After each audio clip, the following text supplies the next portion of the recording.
Good afternoon, gentle listeners. It's Erin, your librarian storyteller for the day. Welcome to Sherlock Showcase, dedicated to retelling the very best of Sir Arthur Conan Doyle's most beloved detective, Sherlock Holmes, in short story format. Today, we'll be starting our second anthology of Sir Arthur Conan Doyle's collection with the Memoirs of Sherlock Holmes, starting with a reading of Silver Blaze. So relax, pull up a chair, bear with my questionable English accent if you would, and enjoy. "I'm afraid, Watson, that I shall have to go," said Holmes as we sat down together for our breakfast one morning. "Go? Where to?" "To Dartmoor. To King's Pyland." I was not surprised. Indeed, my only wonder was that he had not already been mixed up in this extraordinary case, which was the one topic of conversation through the length and breadth of England. For a whole day my companion had rambled about the room with his chin upon his chest and his brows knitted, charging and recharging his pipe with the strongest black tobacco, and absolutely deaf to any of my questions or remarks. Fresh editions of every paper had been sent up by our newsagent, only to be glanced over and tossed down into a corner. Yet silent as he was, I knew perfectly well what it was over which he was brooding. There was but one problem before the public which could challenge his powers of analysis, and that was the singular disappearance of the favourite for the Wessex Cup, and the tragic murder of its trainer.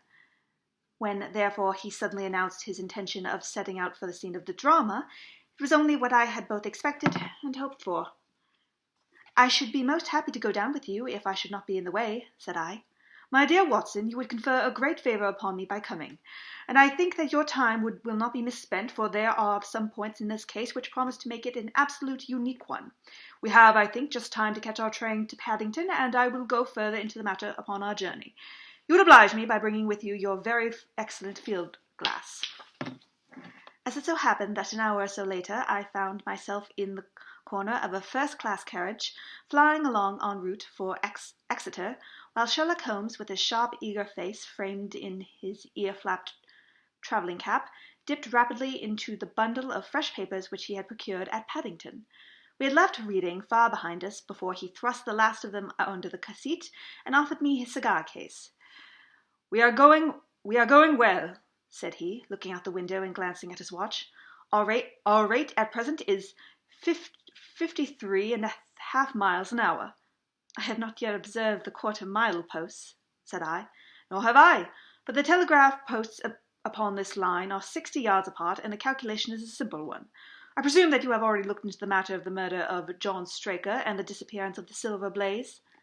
"I have seen what the Telegraph and the Chronicle have to say." "It is one of those cases where the art of the reasoner should be used rather for the sifting of details than for the acquiring of fresh evidence. The tragedy has been so uncommon, so complete, and of such personal importance to so many people, that we are suffering from a plethora of surmise, conjecture, and hypothesis. The difficulty is to detach the framework of fact, of absolute undeniable fact, from the embellishments of theorists and reporters. Then, having established ourselves upon this sound basis, it is our duty to see what inferences may be drawn, and which are the special points upon which the whole mystery turns. On Tuesday evening I received telegraphs, both from Colonel Roche, the owner of the house, and from Inspector Gregory, who is looking after the case, inviting my cooperation." "Thursday evening!" I exclaimed. "And this is Thursday morning. Why did you not go down yesterday?" "Because I made a blunder, my dear Watson, which is, I am afraid, a more common occurrence than anyone would think who only knew me through your memoirs. The fact is that I could not believe that it was possible that the most remarkable horse in England could long remain concealed, especially in so sparsely inhabited a place as the north of Dartmoor. From hour to hour yesterday I expected to hear that he had been found, and that his abductor was the murderer of John Straker. When, however, another morning had come, and I found that, beyond the arrest of young Fitzroy Simpson, nothing had been done, I felt that it was time for me to take action. Yet in some ways I feel that yesterday has not been wasted." "You have found a theory, then?" "At least I have a grip of the essential facts of the case. I shall enumerate them to you, for nothing clears up a case so much as stating it to another person, and I can hardly expect your cooperation if I do not show you the position from which we start." I lay back against the cushions, puffing at my cigar, while Holmes, leaning forward, with his long, thin forefinger checking off the points upon the palm of his left hand, gave me a sketch of the events which had led to our journey. "Silver Blaze," said he, "is from the isonomy stock, and holds as brilliant a record as his famous ancestor. He is now in his 5th year, and has brought in turn each of the prizes of the turf to Colonel Ross, his favourite owner. Up to the time of the catastrophe, he was first favourite for the Wessex Cup, the betting being 3-1 on. He has always, however, been a prime favourite with the racing public, and has never yet disappointed them, so that even at short odds enormous sums of money have been laid upon him. It is obvious, therefore, that there were many people who had the strongest interest in preventing Silver Blaze from being there at the fall of the flag next Tuesday.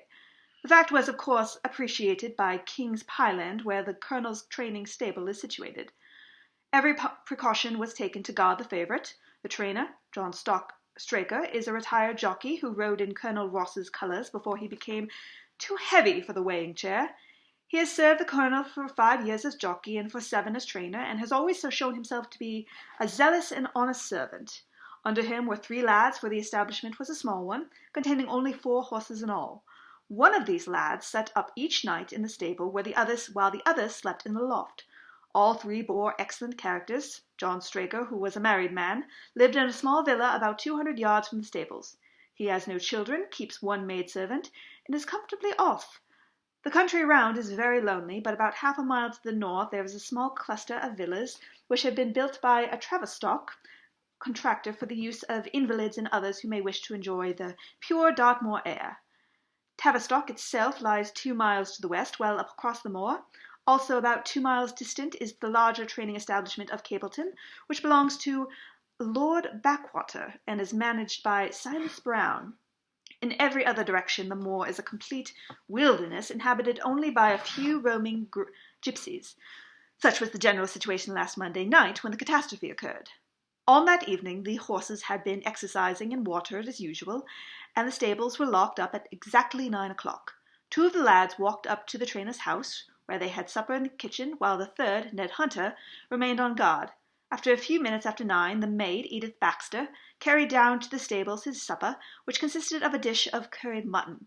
She took no liquid, as there was a water tap in the stables, and it was the rule that the lad on duty should drink nothing else. The maid carried a lantern with her, as it was very dark, and the path ran across the open moor.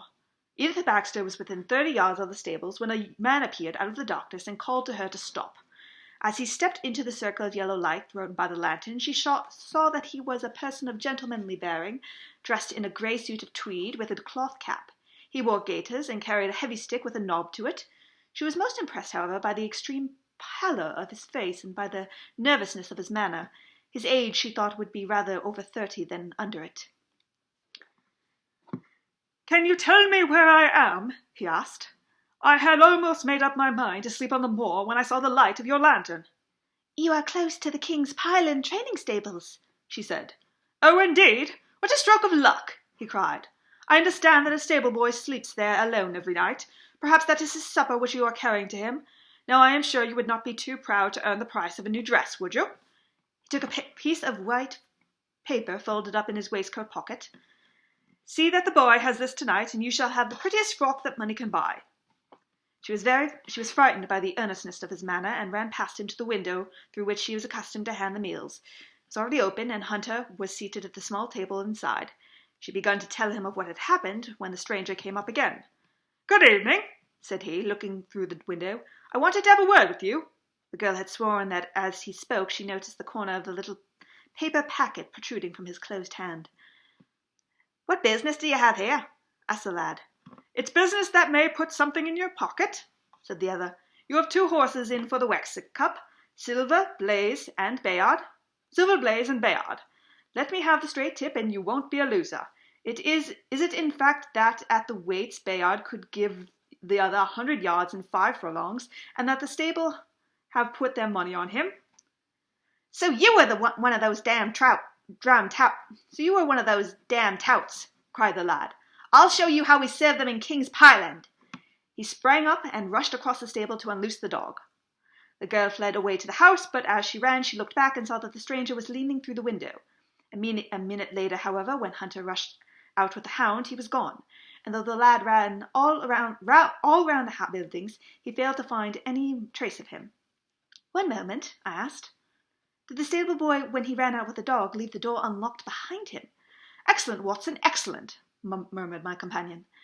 "The importance of the point struck me so forcibly that I sent a special wire to Dartmoor yesterday to clear the matter up. The boy locked the door before he left it. The window, I may add, was not large enough for a man to get through." Hunter waited until his fellow grooms had returned, when he sent a message up to the trainer and told them what had occurred. Straker was excited at hearing the account, although he does not seem to have quite realized its true significance. It left him, however, vaguely uneasy, and Mrs. Straker, waking at 1 in the morning, found that he was dressing. In reply to her inquiries, he said that he could not sleep on account of his anxiety about the horses, and that he intended to walk down to the stables to see that all was well. She begged him to remain at home, as she could hear the rain pattering against the windows, but in spite of her entreaties, he pulled on his large mackintosh and left the house. Mrs. Straker woke at 7 in the morning to find that her husband had not yet returned. She dressed herself hastily, called the maid, and set off for the stables. The door was open. Inside, huddled together upon the chair, Hunter was sunk into a deep state of absolute stupor, and the favourite's stall was empty, and there were no signs of his trainer. The 2 lads who slept in the chaff-cutting loft above the harness rooms were quickly roused. They had heard nothing during the night, for they are both sound sleepers. Hunter was obviously under the influence of some powerful drug, and as no sense could be got out of him, he was left to sleep it off, while the 2 lads and the 2 women ran off in search of the absentees. They still had hopes for the trainer, they still had hopes that the trainer had for some reason taken out the horse for early exercise, but on ascending the knoll near the house, from which all the neighbouring moors were visible, they could not only see no signs of the favourite, but they perceived something which warned them that they were in the presence of a tragedy. About a quarter of a mile from the stables, John Straker's overcoat was flapping from a furze bush. Immediately beyond there was a bowl-shaped depression in the moor, and at the bottom of this was found the dead body of the unfortunate trainer. His head had been shattered by a savage blow from some heavy weapon, and he was wounded in the thigh, where there was a long, clean cut, inflicted evidently by some very sharp instrument.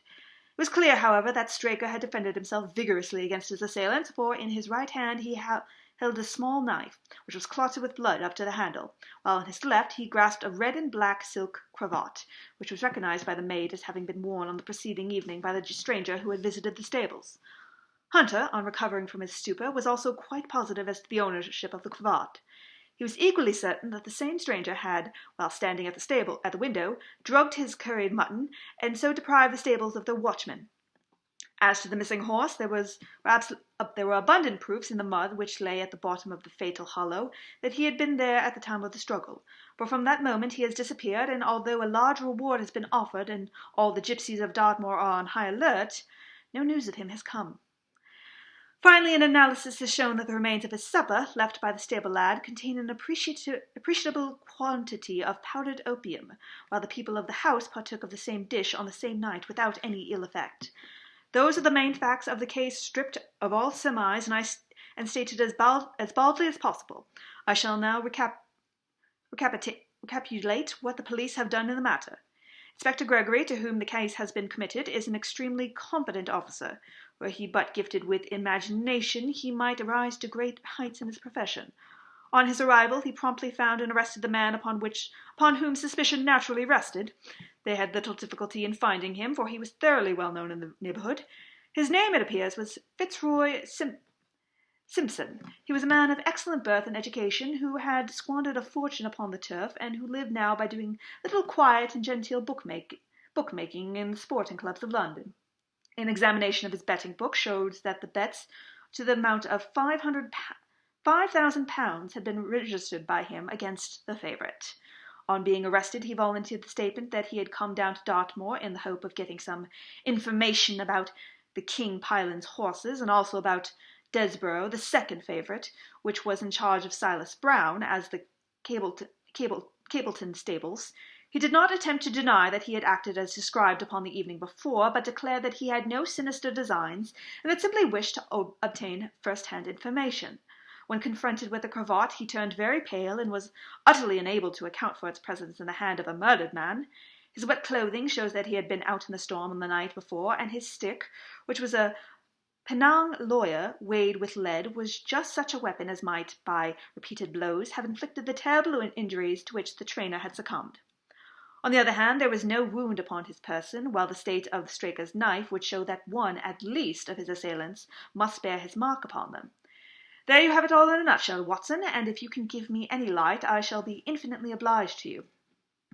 I had listened with the greatest interest to the statement which Holmes, with characteristic clearness, had laid before me. Though most of the facts were familiar to me, I had not sufficiently appreciated their relative importance, nor the connection with one another. Is it not possible, I suggested, that the incised wound upon Straker may have been caused by his own knife in the convulsive struggles which followed any brain injury? "It is more than possible, it is probable," said Holmes. "In that case, one of the main points in favour of the accused disappears." "And yet," said I, "even now I fail to understand what the theory of the police can be." "I am afraid that whatever theory we state has very grave objections to it," returned my companion. "The police imagine, I take it, that this Fitzroy Simpson, having drugged the lad, and having in some way obtained a duplicate key, opened the stable door, and took out the horse, with the intention apparently of kidnapping him altogether. His bridle was missing, so that Simpson must have put it on. Then, having left the door open behind him, he was leading the horse away over the moor, when he was either met or overtaken by the trainer. A row naturally ensued. Simpson beat out the trainer's brains with his heavy stick without receiving any injury from the small knife which Straker used in self-defence, and then the thief either led the horse on to some secret hiding-place, or else it may have bolted during the struggle and be now wandering out on the moors. That is the case as it appears to the police, and, improbable as it all is, all other explanations are more improbable still. However, I shall very quickly test the matter when I am once upon the spot, and until then I really cannot see how we can get much further than our present position." It was evening before we reached the little town of Tavistock, which lies like the boss of a shield in the middle of a huge circle of Dartmoor. Two gentlemen were waiting us near the station, one a tall man with fair lion-like hair and beard, and curiously penetrating light blue eyes, the other a small alert person with very neat and dapper, in a frock coat and gaiters, with trim little side whiskers and an eyeglass. The latter was Colonel Ross, the well-known sportsman, and the other Inspector Gregory, a man who was rapidly making his name in the English detective service. "I am delighted that you have come down, Mr. Holmes," said the Colonel. "The Inspector here has done all he could to be possibly suggested, but I wish to have no stone unturned in trying to avenge poor Straker and in recovering my horse." "Have there been any fresh developments?" asked Holmes. "I'm sorry to say that we have made very little progress," said the Inspector. "We have an open carriage outside, and as you would have no doubt like to see the place before the light fails, we might talk it over as we drive." A minute later we were all seated in a comfortable landau, and we were rattling down the quaint old Devonshire town. Inspector Gregory was full of his case, and poured out a stream of remarks, while Holmes threw in an occasional question or interjection. Colonel Ross leaned back with his arms folded and his hat tilted over his eyes, while I listened with interest to the dialogue of the two detectives. Gregory was formulating his theory, which was almost exactly what Holmes had foretold in the train. "The net is drawn primarily pretty close round Fitzroy Simpson," he remarked, "and I believe myself that he is our man. At the same time, I recognise that the evidence is purely circumstantial, and that some new developments might have upset it." "How about Straker's knife?" We have come close to the conclusion that he wounded himself in the fall. My friend Dr. Watson has made that suggestion to me as we came down. If so, it would tell against this man Simpson. Undoubtedly, he has neither a knife nor any sign of a wound. The evidence against him is certainly very strong. He has a great interest in the disappearance of the favourite. He lies under the suspicion of having poisoned the stable boy. He was undoubtedly out in the storm. He was armed with a heavy stick, and his cravat was found in the dead man's hand. I really think we have enough to go on before a jury." Holmes shook his head. "A clever counsel will tell it all to rags," said he. "Why should he take the horse out of the stable? If we wished to injure it, why could he not do it there? Has a duplicate key been found in his possession? What chemist sold him the powdered opium? Above all, where could he, a stranger to the district, hide a horse, and such a horse as this? What is his own explanation as to the paper which he wished the maid to give to the stable boy? He said it was a £10 note. One was found in his purse, but your other difficulties are not so formidable as they seem. He is not a stranger to the district. He has twice lodged in Tavistock in the summer. The opium was probably brought from London. The key, having served its purpose, would be hurled away. The horse may lie at the bottom of one of the pits or old mines upon the moor. What does that say? What does he say about the cravat? He acknowledges that it is his and declares that he has lost it, but a new element has been introduced into the case which may account for his leaving the horse from the stable. Holmes pricked up his ears. We have found traces which show that a party of gypsies encamped on Monday night within a mile of the spot where the murder took place. On Tuesday they were gone. Now, presuming that there was some understanding between Simpson and these gypsies, might he not have been leading the horse to them when he was overtaken, and may they not have him now? It is certainly possible. The moor is being scoured for these gypsies. I have also examined every stable and outhouse in Tavistock, and for a radius of 10 miles. There is another training stable quite close, I understand. Yes, and that is a factor which we may certainly not neglect. As Desborough, their horse, was second in the betting, they had an interest in the disappearance of the favourite. Silas Brown, the trainer, is known to have had large bets upon the event, and he was no friend to poor Straker. We have, however, examined the stables, and there is nothing to connect him with the affair. And nothing to connect this man Simpson with the interests of the Capleton stable? None at all. Holmes leaned back in the carriage, and the conversation ceased. A few minutes later, our driver pulled up at the neat little red brick villa with overhanging eaves, which stood by the road. Some distance off, across a paddock, lay a long grey-tilled outbuilding. In every other direction, the low curves of the moor, bronze-coloured from the fading fern, stretched away to the skyline, broken only by the steeples of Tavistock, and by a cluster of houses away to the westward, which marked the Capleton stables. We all sprang out with the exception of Holmes, who continued to lean back with his eyes fixed upon the sky in front of him, entirely absorbed in his own thoughts. It was only when I touched his arm that he roused himself with a violent start and stepped out of the carriage. "Excuse me," he said, turning to Colonel Ross, who had looked at him in the eye with some surprise. "I was daydreaming." There was a gleam in his eyes and a surprised excitement in his manner which convinced me, used as I was to his ways, that his hand was upon a clue, though I could not imagine where he had found it. "Perhaps you would prefer at once to go to the scene of the crime, Mr. Holmes," said Gregory. "I think that I should prefer to stay here a little and go into one or two questions of detail. Straker was brought back here, I presume?" "Yes, he lies upstairs. The inquest is tomorrow." "He has been in your service some years, Colonel Ross?" "I have always found him an excellent servant." "I presume that you made an inventory of what he had in his pockets at the time of his death, Inspector?" "I have the things themselves in the sitting-room, if you would care to see them." "I should be very glad." We all filed into the front room and sat round the central table while the inspector unlocked a square tin box and laid a small heap of things before us. There was a box of vestas, 2 inches of tallow candle, an ADP briar root pipe, a pouch of sealskin with half an ounce of long-cut Cavendish, a silver watch with a gold chain, 5 sovereigns in gold, an aluminum pencil case, a few papers, and an ivory-handled knife with a very delicate, inflexible blade marked Weiss and Company, London. "This is a very singular knife," said Holmes, lifting it up and examining it minutely. "I presume, as I see bloodstains upon it, that it is one which was found on the dead man's grasp. Watson, this knife is surely in your line?" "It is what we call a cataract knife," said I. "I thought so. A very delicate blade devised for very delicate work.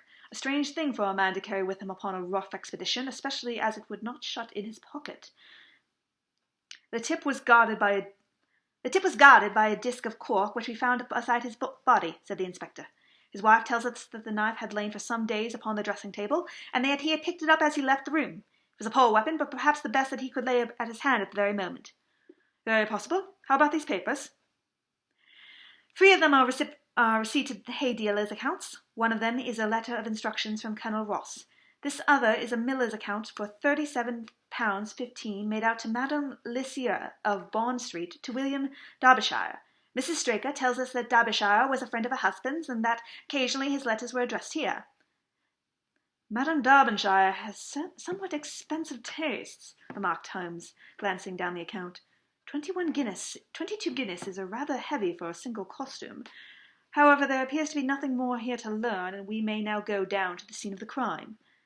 As we emerged from the sitting-room, a woman who had been waiting in the passage took a step forward and laid her hand upon the inspector's sleeve. Her face was haggard and thin and eager, stamped with the print of recent horror. Have you got them? Have you found them? She panted. No, Mrs. Straker, but Mr. Holmes here has come from London to help us, and we shall do all that is possible. Surely I met you in Plymouth at a garden party some little time ago, Mrs. Straker, said Holmes. No, sir, you are mistaken. Dear me, why, I could have sworn to it. You wore a costume of dove-coloured skin. You wore a costume of dove-coloured silk with ostrich feather trimming? I never had such a dress, sir, answered the lady. Ah, that quite settles it then, said Holmes, and with an apology, he followed the inspector outside. A short walk across the moor took us to the hollow in which the body had been found. At the brink of it was the furze bush upon which the coat had been hung. There is no wind that night, I understand, said Holmes. None, but very heavy rain. In that case, the overcoat was not blown against the furze bushes, but placed there. Yes, it was laid across the bush. You fill me with interest. I perceive that the ground has been since trampled up a good deal. No doubt many feet have been there since Monday night. A piece of matting has been laid here at the scene, and we have all stood upon that. Excellent. In this bag I have one of the boots which Straker wore, one of Fitzroy Simpson's shoes, and a cast horseshoe of silver blaze. My dear Inspector, you will surpass yourself.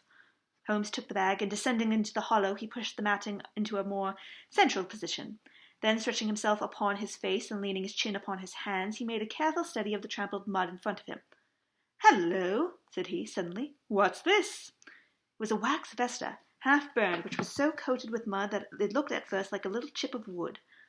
I cannot think how we came to overlook it, said the inspector, with an expression of annoyance. It was invisible, buried in the mud. I only saw it because I was looking for it. What? You expected to find it? I thought it not unlikely. He took the boots from the bag and compared the impressions of each of them with marks upon the ground. Then he clambered up to the rim of the hollow and crawled among the ferns and bushes. I'm afraid that there are no more tracks, said the inspector. I have examined the ground very carefully for 100 miles in each direction. Indeed, said Holmes, rising. I should not have the impertinence to do it again after what you say, but I should like to take a little walk over the moors before it grows dark, that I may know my ground tomorrow, and I think that I shall put this horseshoe in my pocket for luck. Colonel Ross, who had shown some signs of impatience at my companion's quiet and systematic method of work, glanced at his watch. I wish you would have come back with us, Inspector, said he. There are several points on which I would like your advice, and especially as to whether or not we owe it to the public to remove our horse's name from the entries to the cup. Certainly not, cried Holmes with decision. I should let the name stand. The colonel bowed. I am very glad to have your opinion, sir, said he. You will find us at poor Straker's house when you have finished your walk, and we can drive together into Tavistock. He turned back with the inspector while Holmes and I walked slowly across the moor. The sun was beginning to sink behind the stables of Capleton, and the long sloping plain in front of us was tinged with gold, deepening into rich ruddy brown where the faded ferns and brambles caught the evening light.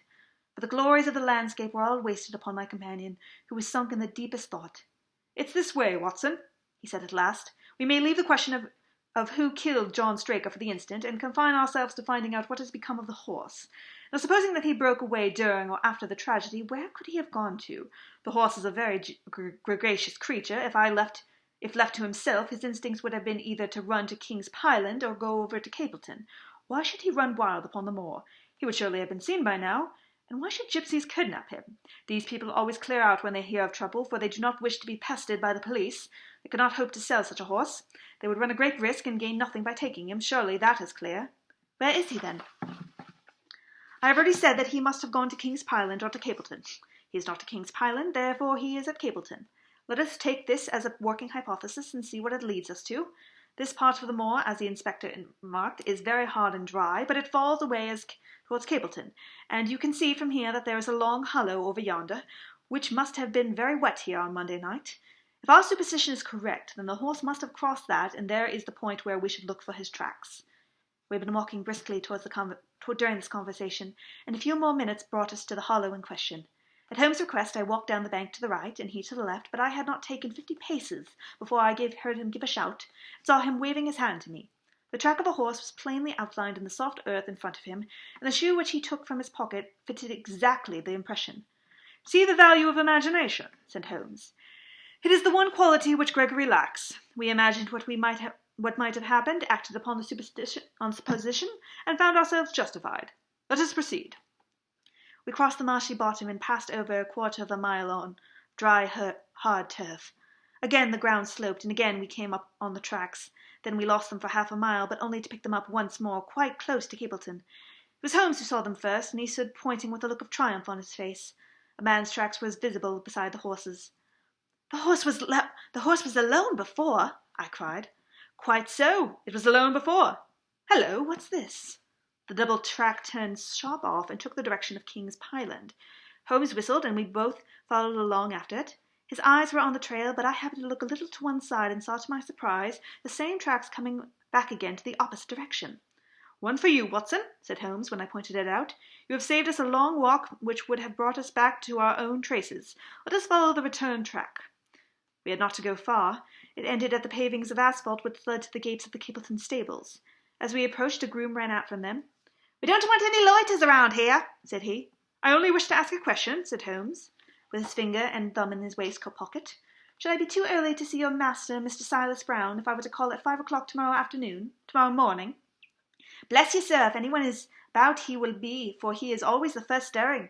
But here he is, sir, to answer your questions for himself. No, sir, no, it's as much as my place is worth to let him see me touch your money. Afterwards, if you like. As Sherlock Holmes replaced the half-crown which he had drawn from his pocket, a fierce-looking elderly man strode out from the gate with a hunting crop swinging in his head. "What's this, Dawson?" he cried. "No gossiping. Go about your business. And you, what the devil do you want here?" 10 minutes talk with you, my good sir," said Holmes in the sweetest of voices. "I have no time to talk to every gadabout. We want no strangers here. Be off, or you might find a dog at your heels." Holmes leaned forward and whispered something in the trainer's ear. He started violently and flushed to the temples. "It's a lie!" he shouted. "An infernal lie!" "Very good. Shall we argue about it here in public, or talk it over in your parlour?" "Oh, come in if you wish to." Holmes smiled. "I shall not keep you more than a few minutes, Watson," he said. "Now, Mr. Brown, if I am quite at your disposal." It was quite 20 minutes, and the reds had all faded into greys before Holmes and the trainer reappeared. Never have I seen such a change as had been brought about in Silas Brown in such a short time. His face was ashy pale, beads of precipitation shone upon his brow, and his hand shook until the hunting crop wagged like a branch in the wind. His bullying, overbearing manner was all gone too, and he cringed along at my companion's side like a dog with his master.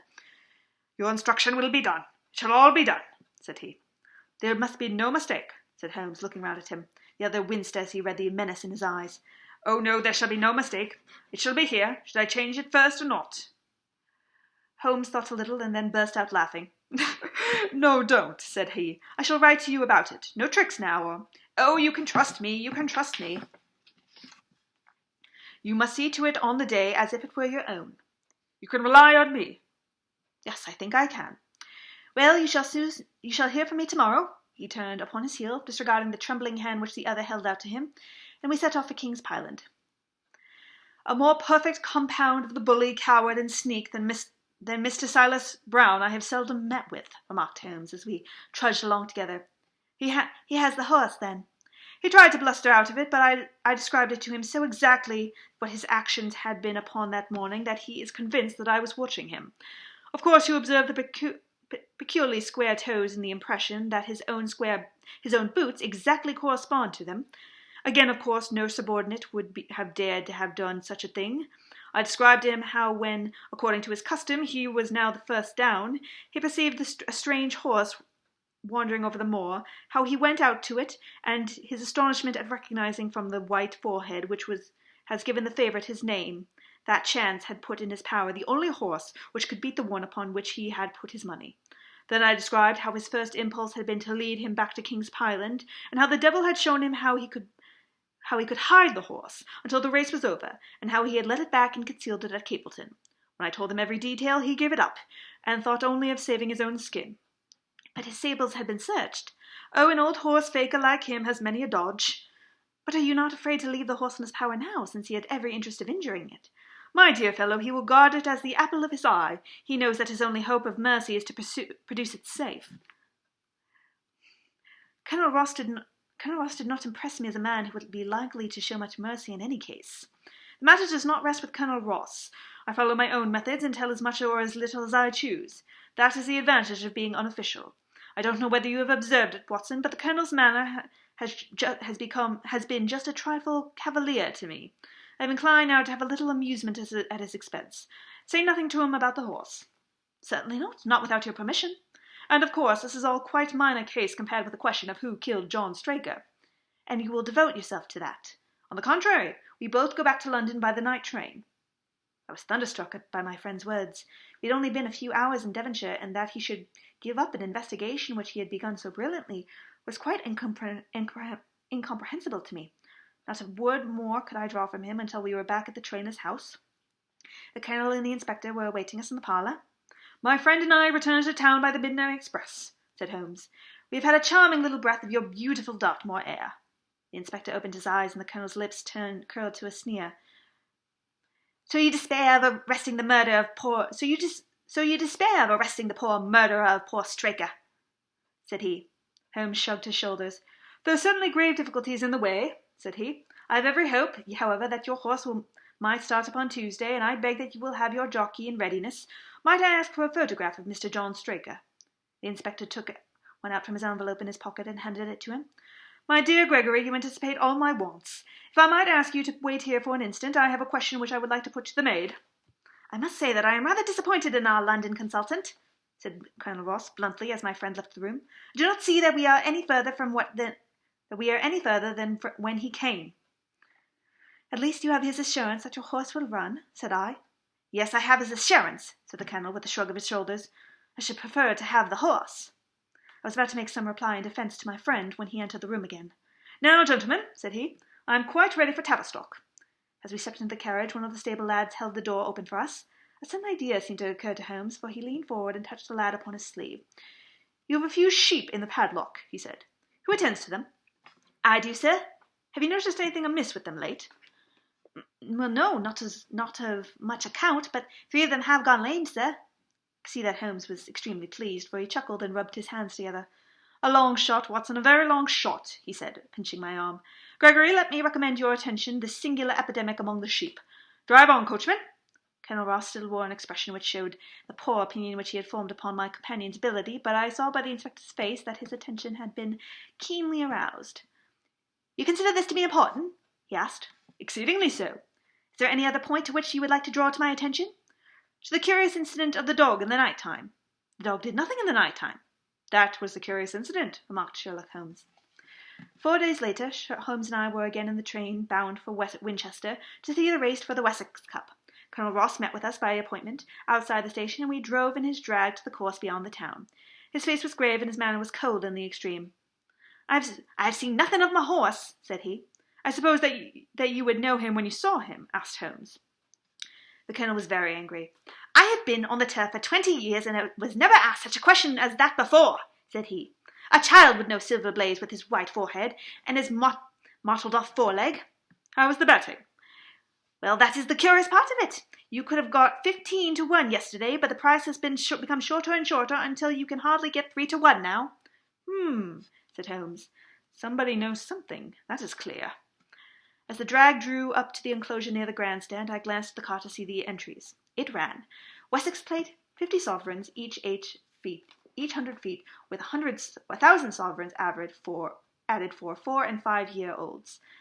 Second, 300 pounds. Next, 200 pounds. New course, 1 mile and 5 furlongs. Number 1, Mr. Heath Newton's The Negro, red cap, cinnamon jacket. Number 2, Colonel Wardlaw's Pugilist, pink cap, blue and black jacket. Number 3, Lord Backwater's Desborough, yellow cap and sleeves. Number 4, Colonel Ross's Silver Blaze, black cap, red jacket. Number 5, Duke of Balmoral's Iris, yellow and black stripes. And number 6, Lord Singleford's Rasper, purple cap, black sleeves. We scratched out our other one and put all our hopes on your word," said the Colonel. "Why, what is that? Silver Blaze favourite?" 5 to 4 against Silver Blaze. 5 to 4! 5 to 4!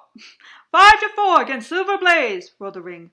5 to 4 against Silver Blaze. 15 to 5 against Desborough. 5 to 4 on the field. "There are the numbers up," I cried. They are all 6 there." "All 6 there? Then my horse is running," cried the Colonel in great agitation. "But I don't see him. My colours have not passed." "Only 5 have passed. This must be he." As I spoke, a powerful bay horse swept out from the weighing enclosure and cantered past us, bearing on its back the well-known black and red of the Colonel. That's not my horse," cried the owner. "The beast has not a white hair upon his body. What is this that you have done, Mr. Holmes?" Well, let's see how he gets on," said my friend impertinently.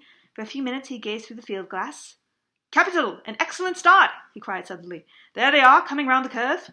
From our drag we had a superb view as they came up the straight. The 6 horses were so close together that a carpet could have covered them, but halfway up the yellow of the Capleton stable showed to the front.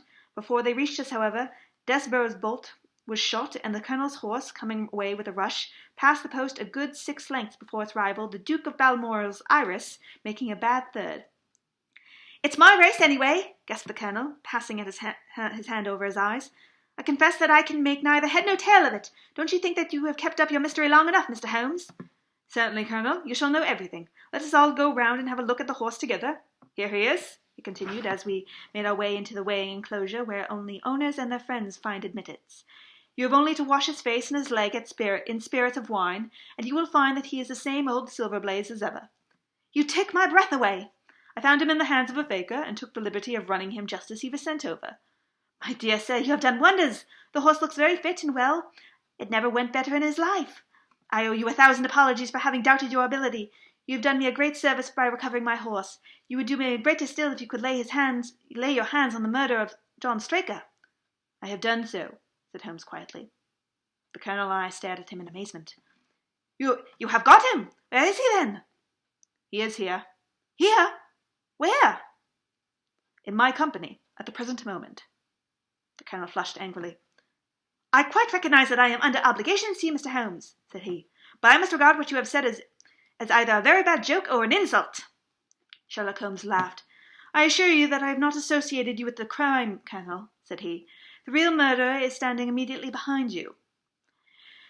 He stepped past and laid his hand upon the glossy neck of the thoroughbred. "The horse!" cried both the Colonel and myself. "Yes, the horse, and it may lessen his guilt if I say it was done in self-defence, and that John Straker was a man who was entirely unworthy of your confidence. But there goes the bell, and as I stand to win a little on this next race, I shall defer a more lengthy explanation until a more fitting time."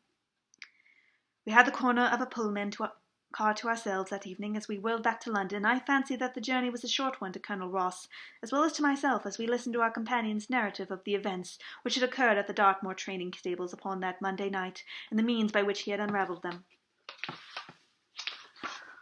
"I confess," said he, "that any theories which I had formed from the newspaper reports were entirely erroneous, and yet there were indications there, had they not been overlaid by other details which concealed their true import. I went to Devonshire with the conviction that Fitzroy Simpson was the true culprit, although, of course, I saw that the evidence against him was by no means complete. It was while I was in the carriage, just as we reached the trainer's house, that the immense significance of the curried mutton occurred to me. You may remember that I was distrait, and remained sitting after you had all alighted. I was marvelling in my own mind how I could possibly have overlooked so obvious a clue." "I confess," said the Colonel, "that even now I cannot see how it helps us." "It was the first link in my chain of reasoning.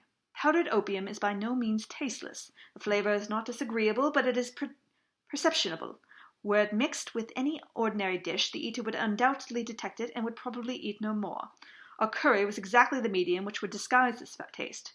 By no possible supposition could this stranger, Fitzroy Simpson, have caused curry to be served in the trainer's family that night, and it is surely too monstrous a coincidence to suppose that he happened to come along with powdered opium upon the very night when a dish happened to be served which would disguise the flavour. That is unthinkable. Therefore Simpson became eliminated from the case, and our attention centres upon Straker and his wife, the only 2 people who could have carried curried mutton for supper that night. The opium was added after the dish was set aside for the stable boy, for the others had the same with supper with no ill effects. Which of them then had access to that dish without the maid seeing them? Before deciding that question, I had grasped the significance of the silence of the dog, for one true inference invariably suggests others. The Simpson incident had shown me that a dog was kept in the stables, and yet, though someone had been in and had fetched out a horse, he had not barked enough to arouse the two lads in the loft. Obviously, the midnight visitor was someone whom the dog knew well. I was already convinced, or almost convinced, that John Straker went down to the stables in the dead of night, and took out Silver Blaze.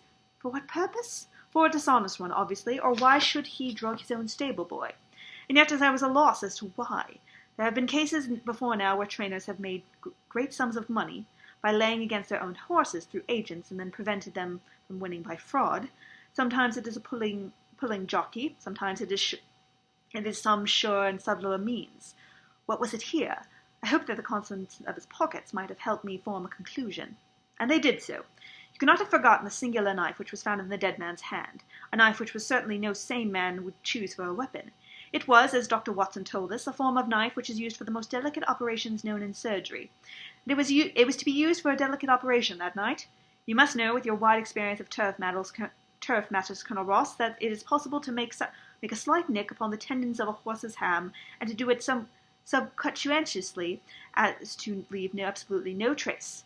A horse so treated would develop a slight lameness, which would be put down to a strain in exercise or a touch of rheumatism, but never to foul play.